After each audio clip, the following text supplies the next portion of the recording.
Salut tout le monde, c'est Plumette Parme.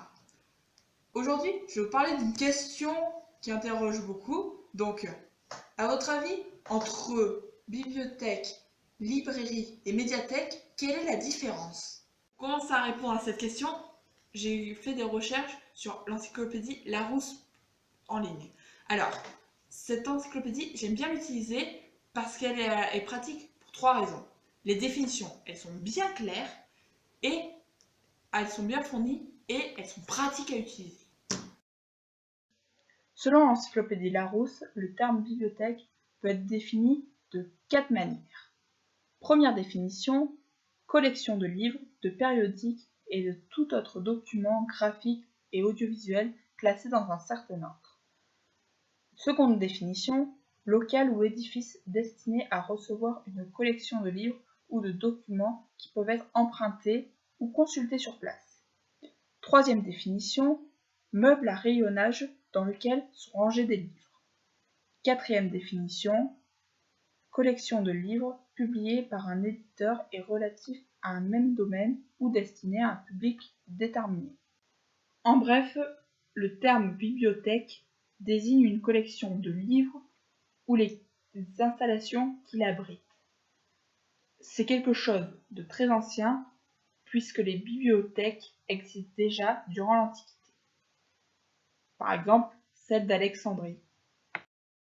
Cependant, les livres, qu'ils soient en rouleau ou en codex, étaient immensément chers à cause du temps qu'il fallait pour les fabriquer. À titre d'exemple, avant l'invention de l'imprimerie, il fallait environ 3 ans à un moine pour recopier une Bible. Seuls les princes et les personnages très riches, comme les grands marchands, avaient les moyens de se constituer une bibliothèque. Lorsque Gutenberg a conçu sa presse au milieu du XVe siècle, il a apporté un grand changement, puisqu'en 3 ans, c'est 180 Bibles qu'il a produites. Cependant, son invention l'a poussé à la faillite. Les Bibles de 42 lignes qu'il avait fabriquées se sont en effet révélées difficiles à vendre. Une question de surproduction peut-être, malgré leurs nombreuses qualités. Des caractères imprimés, des enluminures encore réalisées à la main et personnalisables pour chaque client. Il faut dire que les incunables, les livres imprimés avant 1500, ont souvent été imprimés en partie seulement, leurs illustrations étant alors réalisées à la main, surtout pour les premiers. Peu à peu cependant, avec les avancées techniques, telles que la création des gravures, les images ont pu être imprimées, améliorant ainsi la technique de Gutenberg. Par exemple, au milieu du XVIIIe siècle, Diderot et d'Alembert ont réalisé un véritable chef-d'œuvre avec leur encyclopédie, grâce à son contenu bien sûr, mais également à ses magnifiques gravures qui seules ont pu être publiées dans un premier temps. L'ouvrage a en effet subi la censure royale. Les livres sont restés cependant très chers durant toute l'époque moderne. À cette époque, les métiers de l'édition et de la librairie étaient confondus. Les éditeurs achetaient aux auteurs leurs manuscrits, les imprimaient et les écoulaient eux-mêmes. Les librairies en tant que telles ne sont apparues en France qu'au XIXe siècle, même si la plus ancienne maison d'édition librairie est encore en activité en France a été créée au XVIe siècle. À partir de là, le prix des livres est allé décroissant jusqu'à nos jours. Des innovations comme le format poche peuvent en être remerciées. Les médiathèques, qui sont des organismes chargés de la conservation et de la mise à la disposition du public d'une collection de documents figurant sur des supports variés, bandes magnétiques, disques, films, papier, etc., sont bien plus récentes à première vue.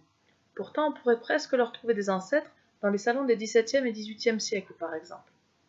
Même si les mots bibliothèque et médiathèque se ressemblent, ils ne parlent pas du tout de la même chose. Une bibliothèque est une collection ou un lieu.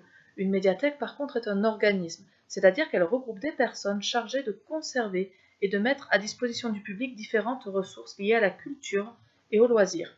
Bien sûr, cet organisme dispose de locaux. C'est dans les années 80 que les médiathèques sont apparues en France. La société avait évolué et de nouvelles ressources venaient s'ajouter aux livres pour s'adapter à ces changements. Depuis, les choses ont encore changé, et Internet a connu une véritable explosion dans ses usagers. Les librairies ont tendance à être menacées pour 2 raisons qui y sont liées. Premièrement, le nombre de grands lecteurs baisse, car la lecture est de plus en plus concurrencée par des activités telles que l'utilisation d'Internet ou la télévision. La deuxième raison, c'est que les librairies en tant que commerce sont concurrencées par Internet, par Amazon par exemple, et par les hypermarchés qui soient polyvalents comme Cora ou Leclerc, ou spécialisés dans le multimédia comme la Fnac par exemple. Voilà, c'est déjà la fin de cette vidéo. J'espère que vous avez aimé et je vous retrouve bientôt pour d'autres vidéos. D'ailleurs, je vous présente Mowgli, c'est mon chat. qu'on a récupéré cet été tout bébé. Et avec lui, je vous dis au revoir!